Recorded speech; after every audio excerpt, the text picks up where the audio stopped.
There isn't a tyrant alive or dead who has any love or respect for individual rights. So when Americans are confused as to why their own government would ever try to harm them, they either don't understand the nature of evil, or they don't grasp how priceless the Bill of Rights actually are.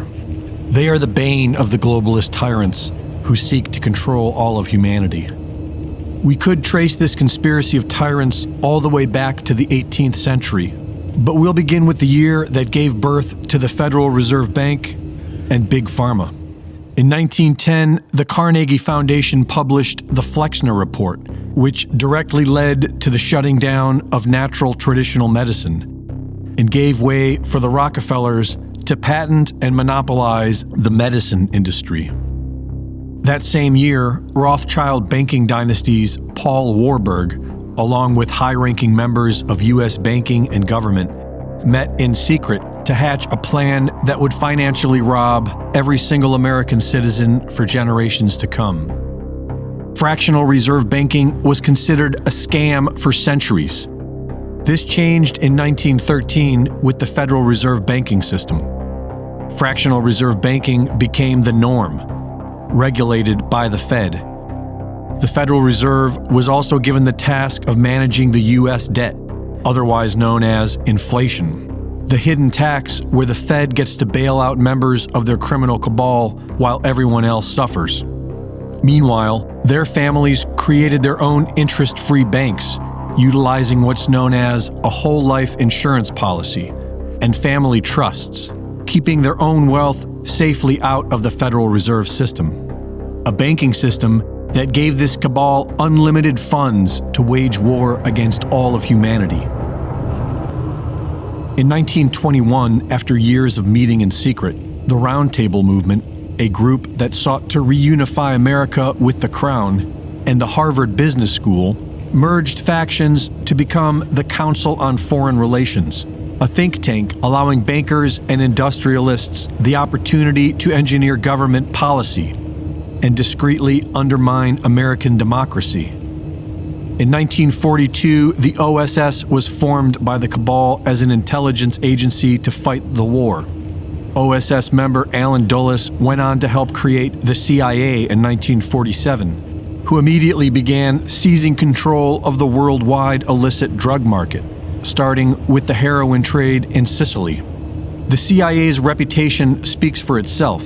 They are the world's biggest drug cartel, overthrower of nations, and purveyors of propaganda and MK-Ultra. The globalist cabal has these intelligence groups in all of their nations, with no oversight, using them as a secret army to carry out their agenda. In 1944, the World Bank and the International Monetary Fund were created under the guise of fostering global growth, followed by the United Nations in 1945. What they actually did was work together to violently seize control of entire nations. The World Bank trained people known as economic hitmen to make a simple offer to world leaders on their behalf: either accept a massive loan designed to bankrupt their nation, or be killed. And many were. The game is simple: conquer by debt.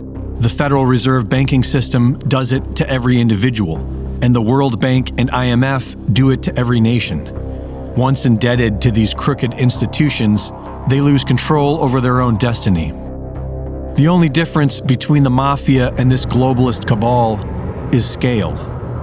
Starting in 1951, Henry Kissinger founded and directed the Harvard International Seminar. Funded by Kissinger through grants from private foundations known to be fronts for the CIA, the Harvard International Seminar was yet another group of globalist leaders coming together to discuss the future of a one-world government. The first documented meeting of the infamous Bilderberg Group was in 1954, but it would take the public 50 years to become aware of them. In 1955, the Bilderberg Group privately discussed plans for the European Union and the Euro, 38 years before their creation, slowly making their way into a one-world government controlled by their own interests. The very word secrecy is repugnant in a free and open society, and we are, as a people, inherently and historically opposed to secret societies, to secret oaths, and to secret proceedings. After they assassinated JFK, the agenda went into overdrive. Destructive leftist programs under the guise of welfare were deployed, making more and more people dependent upon big government. In 1971, the UN votes to admit Communist China and expel Taiwan, lighting a spark that leads to World War. UN Ambassador George H.W. Bush accompanies Henry Kissinger to open up business with the CCP. That same year, a young Klaus Schwab, son of a Nazi industrialist and protege of Henry Kissinger, formed the World Economic Forum, replacing and expanding Kissinger's International Seminar. The World Economic Forum is made up of 1,000 corporate entities, represented by a consensus of 100, the same exact entities that make up the Bilderberg Group, because they are one and the same. As the World Economic Forum, this group of power-hungry parasites goes public and gradually begins to normalize their agenda for world domination. In 1974, Kissinger drafts National Security Study Memorandum 200, wherein he calls for worldwide depopulation. And a year later, it becomes official U.S. policy. During the 1980s, the CIA sold cocaine to Los Angeles street gangs to fund an illegal war, while Big Pharma killed tens of thousands of Americans with AZT and lies. In the 90s, they began spinning the outrageous lie that the loyal, patriotic American is a domestic terrorist, while drafting more globalist policies such as NAFTA. In 1992, Klaus Schwab established the Global Leaders for Tomorrow School, later re-established as the Young Global Leaders. Attendees include all the major players of the COVID-19, the lockdowns, and the mandatory vaccines. In 1992, Bill Gates was the head of a computer software company. He attended Klaus Schwab's Globalist Leader Schools in 1993, and in 1994, he begins his life in scientific research and global health with the formation of the William H. Gates Foundation, which later became the Bill and Melinda Gates Foundation.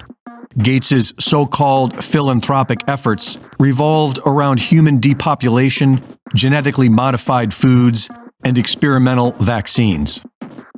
In 1997, Jeff Bezos's Amazon.com was the world's biggest bookstore. In 1998, Bezos attended Schwab's Global Leaders School. By the end of that same year, Amazon begins selling a wide variety of other products and expands sales outside of the U.S.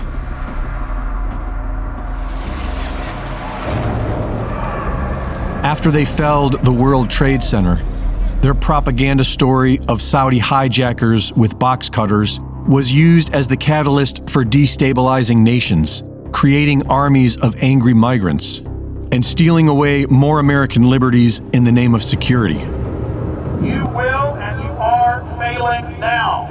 Your New World Order will fall. Humanity will defeat you. The answer to 1984 is 1776. Thanks to a small group of alternative journalists, people all over the world began waking up to the reality that an international cabal of powerful interests are conspiring to destroy national sovereignty, the Bill of Rights, and anything else standing in the way of a one-world government. We are now witnessing their plans coming into fruition, the Great Reset, and Build Back Better. But before they can build back better, they must destroy. They must destroy civilization to the point that we collectively accept them and their tyrannical plans for global corporate governance as our only solution. They haven't won yet, but they are well on their way to victory unless humanity stands against them.